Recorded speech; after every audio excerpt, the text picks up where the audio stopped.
Okay guys, today we're talking about spider veins on the face, those tiny red, blue, or purple squiggly lines that show up around your cheeks, nose, or chin.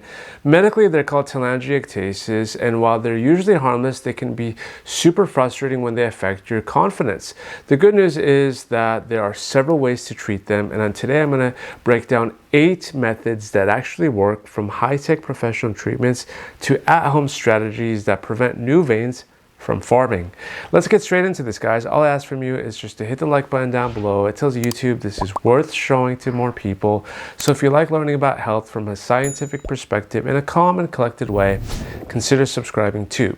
You see, spider veins aren't actually veins. They're damaged capillaries, venules, and arterioles. These are all small blood vessels about 0.5 to 1 millimeter in length that connect with large blood vessels as part of your circulatory system. But the term spider veins is easy to say and remember. Varicose veins are different. They are damaged veins. Veins are larger blood vessels that carry oxygen-poor blood back towards your heart.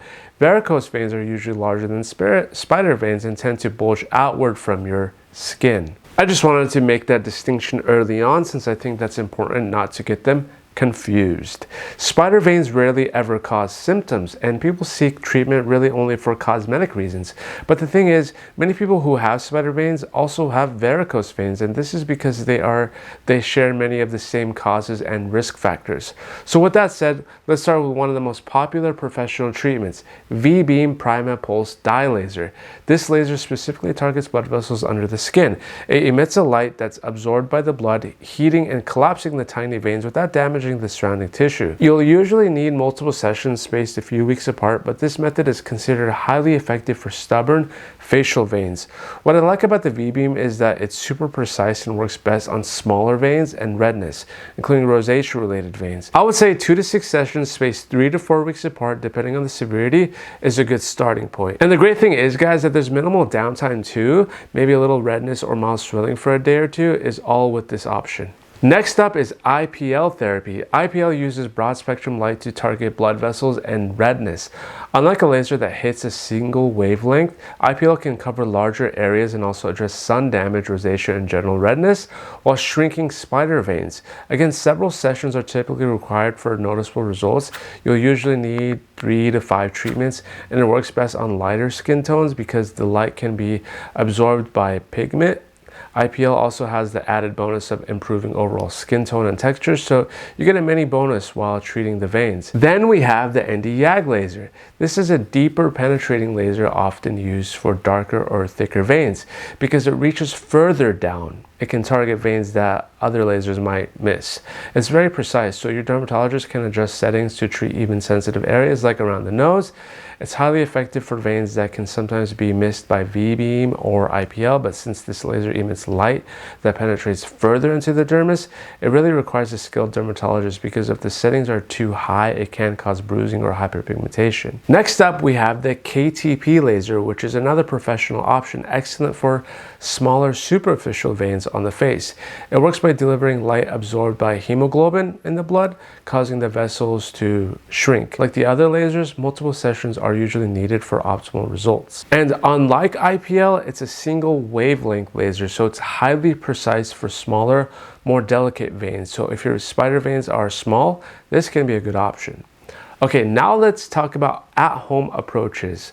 Retinoids and retinol creams don't actually make veins disappear like lasers, but they can stimulate collagen production, which can make existing spider veins appear less visible over time. They also improve overall skin texture and firmness, giving your skin a healthier look that helps camouflage veins. But the thing, guys, here is that consistency is key, so you'll need to use it nightly for at least 8 to 12 weeks. Pair it with sunscreen in the morning because retinoids make your skin more sensitive to UV damage, which is a major contributor to spider veins. Then we have a prescription option we can go with if you're dealing with redness from rosacea or flushed skin called Rhofade or oxymetazoline that can temporarily constrict blood vessels, reducing visible redness and making those spider veins less obvious looking. It's not permanent, but it's a good option if you want immediate improvement while working on a longer term solution. The effect is immediate, which is great if you have a big event or want a confidence boost, but it doesn't permanently remove the veins. It's more of a camouflage treatment. Another method you might hear about is electrodesiccation, where a dermatologist uses a tiny electrical current to destroy individual vessels. This can be effective for very small isolated veins, but is usually reserved for spots that lasers or other treatments can't really handle.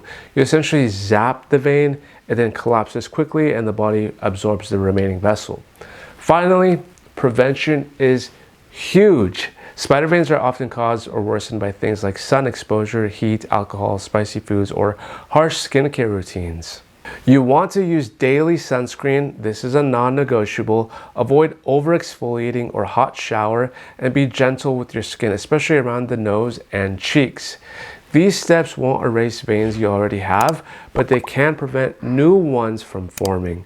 If you're already treating existing veins, it helps protect your results. Spider veins don't usually go away on their own, but with the right combination of treatments and prevention, you can see real improvement over time. And guys, if you found this helpful, hit that like button and comment below with which treatment you're most curious to try.